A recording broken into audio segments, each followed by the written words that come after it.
Today I will show you a drama, fantasy, sci-fi film from 2013, titled After the Dark. James oversleeps and barely makes it to class. Mr. Zimmett, a philosophy teacher, reluctantly lets him in. His girlfriend Petra, the best student in her class, gives him a disappointed look. It's an international school in Jakarta. It is their last day. Mr. Zimmett has challenged his class of 20 with thought exercises to prepare them for their future. The class gives their examples of thought experiments. For example, if you give a monkey a typewriter and an infinite amount of time, it will surely type out the entire Hamlet eventually. Or trolley problem, one with a lever, where you have to choose between 1 or 4 people, and the obese man problem where you have to push him on the tracks to stop the trolley. Would you do it? Mr. Zimmett holds an exercise in which he assumes an impending atomic apocalypse. There's a bunker that will give them shelter for a year. They look around and see all kinds of leisures. The problem with this is that there are only supplies for 10 people. The students have to decide which of them to let in, and they do not have much time before the atomic radiation reaches them. The best student, Petra, initially refuses to participate, but Zimmett threatens to lower her boyfriend's academic grade if she does not. So she stays. Zimmett distributes cards containing details about the characters of the students in the exercise. The odd thing that everyone notices is that after Zimmett gives Petra and James their cards, he starts coughing. Everyone starts to introduce their characters in the thought exercise. James is an organic farmer and Petra is an engineer. Real estate agent. Carpenter. Opera singer. Hedge fund manager. Harpist. Astronaut. PhD in chemistry. Electrician. Wine auctioneer. Surgeon. Housekeeper. Fashion designer. Pastry chef. Zoologist. Psychotherapist. Soldier. Senator. And last but not least, a published poet. He is immediately shot by Zimmett, on the grounds that this is more humane than letting them die by radiation, since he would not get into the bunker anyway. Zimmett is part of the exercise, but his abilities are hidden. The students defend their right to enter the bunker, then there is a group vote after the discussion. The last place was between Zimmett and the opera singer. Zimmett got the spot. In their hypothetical scenario, they take 5 minutes to say goodbye, and in the classroom they move the desks to sit with the survivors in the abandoned. They hear gunshots. Zimmett has killed everyone who did not get a spot in the bunker. The group is shocked. Petra whispers to James that she does not want him in the bunker. James devises a plan where everyone, before going into the bunker, gathers some plants. While everyone is separated, he goes to each of them in turn and tells them that they will meet in the bunker. After a while, Zimmett notices this. They disable the external keypad and close the bunker while Zimmett stays outside. Inside, they take a look at what they'll be working with next year. An artificial garden, a day bed, anything to relieve depression. James meets Petra later on the bed and tells her he can get through anything with her. When James falls asleep, Petra goes to check on Zimmett. Outside, Zimmett holds up a piece of paper that says only he has the exit code. The group is not sure if what he wrote is true or not. They will have to live for a year to find an answer to this. The group lives in a bunker and performs some mundane tasks there. Their lives are unsatisfying and agonizing. Petra still checks on Zimmett's body from time to time. She looks dejected. It has not been what you would call a heavenly year. They wondered if the end of their first ordeal would be the beginning of their next. After surviving the year in the bunker, the survivors discover that the exit code is necessary. All attempts to break out of the bunker are futile. Their supplies are depleted. They all end themselves. The thought exercise was a bust. Zimmett's card is a bunker builder, so he's the only one who has the code. They decide to try the exercise again. They still have a bunker and still have an apocalypse. While everyone is distracted, Zimmett runs in and grabs a gun. Petra takes notice. It turns out that the previously distributed cards contain a second detail that changes the vote. James, an organic farmer who is homosexual, is accepted. The surgeon who was previously approved may now have contracted the Ebola virus and is rejected. She berates Zimmett and calls his logic nonsense. The hedge fund manager travels with a bag of gold and is accepted. The bonus is that she is a girl and can carry a child. Carpenter is infertile, but gets in anyway. Petra is also an electrical engineer. Electrician has a very rare disease and is rejected. Psychotherapist cannot have children. The zoologist blogs for PETA. The chemist with a PhD who won the genetic lottery. The real estate agent is also a midwife. The pastry chef has nothing extra on his menu and is a bit confused. The opera singer speaks 7 languages, but she has a second edition that is not so welcome. In 3 years she will develop a throat tumor. Wine auctioneer has an IQ of 200. Fashion designer has nothing significant to add. Harpist with autism spectrum disorder. Senator is the first female Supreme Court justice. Soldier with perfect memory. Housekeeper is just a nice guy. Let's hear the published poet's story. Maybe not this time. Zimmit says his spot is for him. They still do not know the code. Those who did not make it into the bunker try to escape the explosions. They fail. Those chosen to live in the bunker rush there. Petra wakes up and goes snooping around. She sees James with the chemist.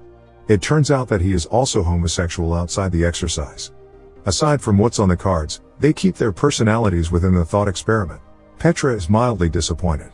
The group discusses how they will get together to procreate. Since the carpenter is infertile, he is eliminated, as are the chemist and James. Petra is paired with Zimmit and off they go. The midwife is with the soldier and the senator is with the housekeeper. Explosions still ravage the earth. After 10 weeks of no pregnancies, Zimmit argues that they must change couples. The soldier with the perfect memory refuses, saying they are taking logic too far to solve things. Zimmit walks away. A moment later he returns with a gun and threatens everyone but the soldier to leave the room. The chemist hides behind a corner. As everyone leaves, he lunges at Zimmit, causing him to drop the gun. The soldier grabs it and holds him at gunpoint, but that doesn't faze him. Zimmit seems to get the better of the chemist, but he picks up a nearby pencil and jabs him in the ear. Zimmit responds by opening the bunker doors and killing everyone. Another bust. James questions Zimmit's motives for the exercise and asks why he seems so intent on punishing them. He mentions the strange cough he had when he assigned him and Petra the roles, and he has not coughed since. He pretends to leave and suddenly bolts to grab the box with the cards. James discovers that the box has hidden compartments and his and Petra's cards have been tampered with. He questions Zimmit's vendetta against him. Zimmit asks if he remembers the allegory of Plato's cave. In short, a man lives his whole life, since he is a small child, chained to a wall. He only ever sees shadows and hears echoes, assuming that this is reality as it really looks and sounds. One day he is unchained and finds that the shadows are caused by bodies and the echoes are caused by voices. The whole idea of what was real was just an illusion. Zimmit says that this allegory is something like James. He claims the exercise is meant to confront James about how his privilege has ill-prepared him for the real world, but James does not believe him. Why make him a farmer? He could have been something useless, like florist. Petra insists that the exercise be done a third time. This time James will be a florist. In their third exercise they are on an island. They are early. Zimmit goes for a quick check. We all know it's not just a quick check. He grabs a gun and hides the rest, hears a noise but thinks nothing of it. Once outside, Petra joins him. She offers him an innocent hug, telling that she knows it's been hard on him.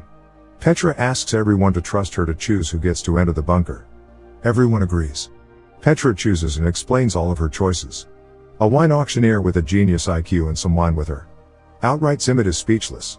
Fashion designer, dressing well boosts confidence that promotes productivity, which rebuilds civilization. Also our poor poet, his second skill is champion poker player and he brought his cards with him. Harpist with autism, some people consider it a gift.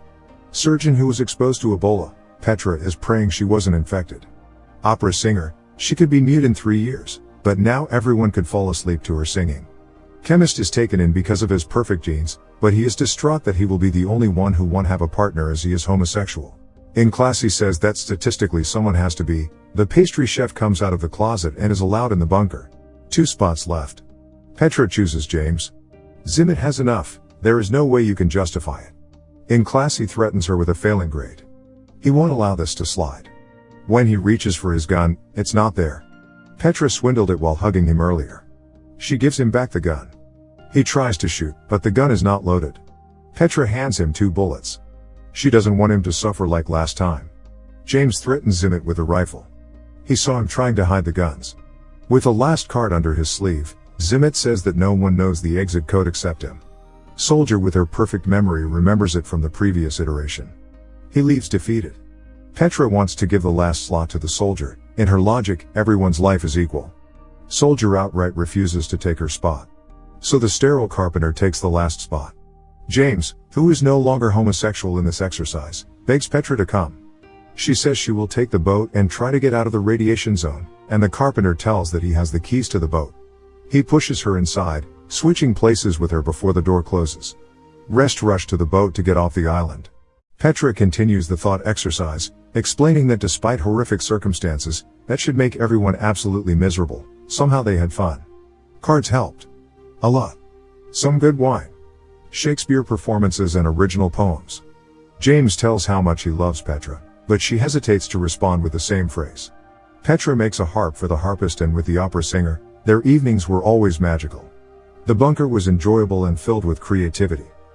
When they leave, they discover that the bombs never fell. Zimmit narrates that they will die, as none of them have the technical skills to survive on an island, but Petra counters that they will live the rest of their short lives well and welcome death when it arrives. They summon it, because that's the way that cookie crumbles. Zimmit shoots, stopping him from detonating the rocket. He had found a cave and went deep enough to avoid the radiation. For the past year he has been there. Zimmit can't let him commit an act as unreasonable as ending the human race. He threatens to shoot James with his last bullet, but the rest of the survivors stand in front of him. My man Poet didn't have enough. They press the detonation button. Boom. Back in class, Zimmit is ashamed by the latest exercise. Flashback to Carpenter. He ran his own little thought exercise. One man with 6 women all to himself. After questioning what happened to 3 other males, he explains: real estate agent drowned. Housekeeper had a barracuda attack. Electrician had a run-in with the palm tree. Being infertile doesn't mean the chance of procreation is 0. What's the point of living if you can't do some pair yoga exercises? Chemist gives him praise. At the end of the session, everyone leaves except Petra. She steps outside and accuses Zimmit of trying to use the exercise to punish James.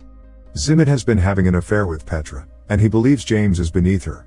Petra argues that intelligence isn't all that matters. She loves James.